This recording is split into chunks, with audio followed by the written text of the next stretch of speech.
umaga, pagdilat ng aking mga mata, kailangan kong maghanda. Alam niyo kung bakit? Kasi dahil, ganito yan. Ha? Pagising ko sa umaga, pagdilat ng aking mga mata, kailangan kong magluto para sa aking asawa, maghanda ng baon para sa mga anak ko, ha? Pagkatapos niyan, saka ko maghanda ng aking sarili.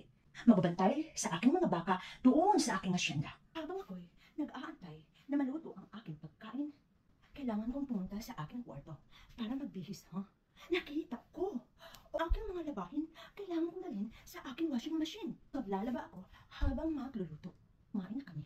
Pagkatapos kumain, naghuhugas ako ng pinggan. Tanaw ko sa aking sala. Nakita ko ang kalat-kalat ng aking sala. Kailangan kong kuhanin ang aking walis at nagwawalis ako.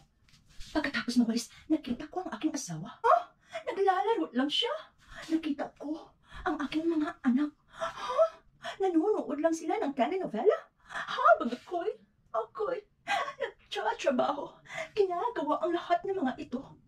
Tama ba ang ginagawa nila? Pakiramdam ko'y ako'y nalipusta. Sabihin niyo sa akin, tama ba?